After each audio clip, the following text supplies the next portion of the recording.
स्वागत है आपका नेक्स्ट आईएएस की इस खास पेशकश न्यूज़ एंड व्यूज़ में। हाल ही में पीएम मोदी ने अमेरिका की अपनी पहली स्टेट विजिट पूरी की है। इस स्टेट विजिट में दोनों देशों ने स्पेस, डिफेंस, आर्टिफिशियल इंटेलिजेंस और कुछ दूसरे एरियाज में कई डील्स साइन की हैं। दोनों देशों की ओर से जारी किए गए ज्वाइंट स्टेटमेंट में अमेरिका की जनरल इलेक्ट्रिक कंपनी और भारत के हिंदुस्तान एरोनॉटिक्स लिमिटेड के बीच भी एक मेमोरेंडम ऑफ अंडरस्टैंडिंग साइन हुआ है, जिसे लैंडमार्क बताया गया है। दोनों कंपनियों के बीच हुए इस एमओयू में भारत के लाइट कॉम्बैट एयरक्राफ्ट तेजस के लिए भारत में ही General Electric company F414 jet engines बनाएगी। न्यूज़ एंड व्यूज़ में आज इसी डील के डिफरेंट एस्पेक्ट्स पर बात होगी। यदि डील के स्टेटस की बात करें तो डिफेंस मिनिस्ट्री के मुताबिक ये समझौता लगभग पूरा हो चुका है, बस कुछ कॉमर्शियल टर्म्स पेंडिंग है। हालांकि यूएस कांग्रेस का अप्रूवल भी अभी बकाया है। इस समझौते में प्रोडक्शन टेक्नोलॉजी का 80% हिस्सा भारत को ट्रांसफ़र होगा और भारत के लिहाज से यही इस डील की सबसे बड़ी खूबी है। माना जा रहा है कि डील साइन होने के बाद पहला इंजन बनने में 3 साल का वक्त लग जाएगा। सेंसिटिव और नीशे टेक्नोलॉजी एक्सपोर्ट को लेकर अमेरिका का रुख कड़ा रहा है, इसीलिए अमेरिकी संसद से अनुमति मिलने के बाद ही टेक्नोलॉजी से जुड़ा ये समझौता पूरा हो सकता है। लेकिन ऐसा माना जा रहा है कि चूंकि अमेरिका में दोनों पॉलिटिकल पार्टीज यानी डेमोक्रेट्स और रिपब्लिकन्स भारत के साथ संबंधों को मजबूती देना चाहते हैं, इसलिए अमेरिकी संसद में इस डील को आसानी से मंजूरी मिल जाएगी। डील के सिग्निफिकेंस की बात करें तो इसके तहत भारत के HAL को 80% टेक्नोलॉजी ट्रांसफ़र होगी।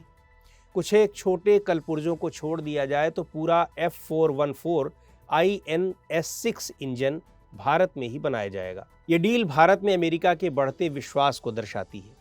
भारत की डिफेंस हिस्ट्री देखें तो ये अपने आप में ऐसी पहली डील होगी। दोनों देशों की इन कंपनियों के बीच 2012 में भी कुछ ऐसा ही समझौता हुआ था, लेकिन उसमें सिर्फ 58% टेक्नोलॉजी ट्रांसफ़र की बात हुई थी।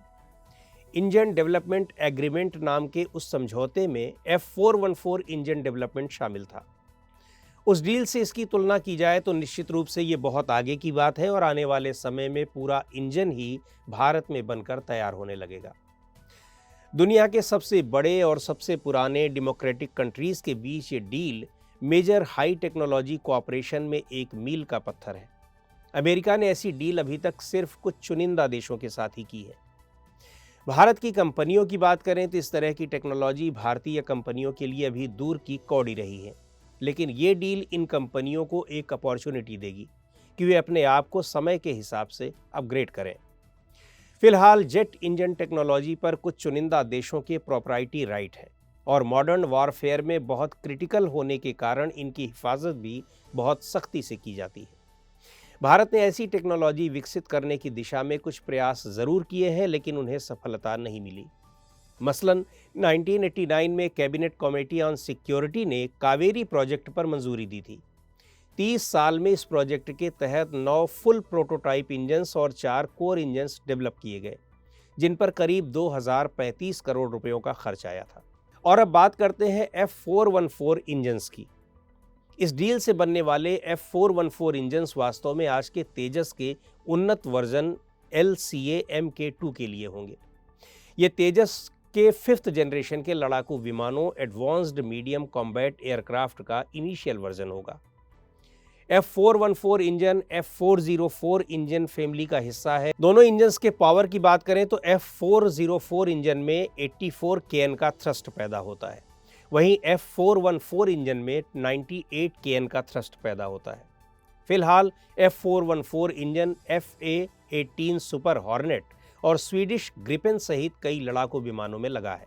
पिछले साल अगस्त में कैबिनेट कमेटी ऑन सिक्योरिटी ने 9,000 करोड़ रुपए से LCA Mk2 प्रोजेक्ट को डेवलप करने की मंजूरी दी थी। LCA Mk2 रोल आउट के लिए 2024 का टारगेट सेट किया गया है और इसकी कंप्लीट टेस्ट फ्लाइट 2027 में प्रस्तावित है। उम्मीद की जा रही है कि AMCA को भी जल्द ही कैबिनेट कमेटी ऑन सिक्योरिटी की मंजूरी मिलेगी। नए LCA Mk2 की रेंज ज़्यादा होगी। इसमें पहली बार on board oxygen generation system लगाया जाएगा और ये ज़्यादा हैवी वेपन्स ले जाने में कैपेबल होगा। Mk1 की तुलना में Mk2 1350 लंबा है और 3500 किलोग्राम पेलोड की तुलना में ये 6500 किलोग्राम पेलोड कैरी कर सकता है। LCA Mk2 की लंबाई चौड़ाई के लिहाज से F414 इंजन परफेक्ट इंजन बनता है। एक्सपर्ट्स के मुताबिक ये लड़ाकू विमान अब मिराज 2000 के समकक्ष बैठता है।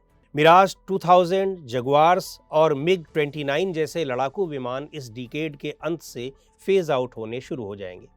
ऐसे में वायुसेना की ज़रूरतों के लिए LCA Mk2 बहुत ज़रूरी होगा। 3 MiG-21 स्क्वाड्रंस भी 2025 तक फेज आउट हो जाएंगे।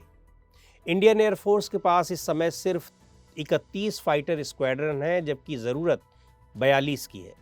हालांकि Mk2 जेट्स के लिए डिफेंस एक्विजिशन काउंसिल यानी DAC से अभी अप्रूवल मिलना है।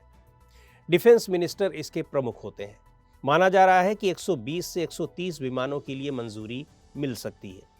इस तरह से देखा जाए तो अगले 2 डिकेड्स में भारत को 200 से ज़्यादा F414 इंजन्स की ज़रूरत होगी।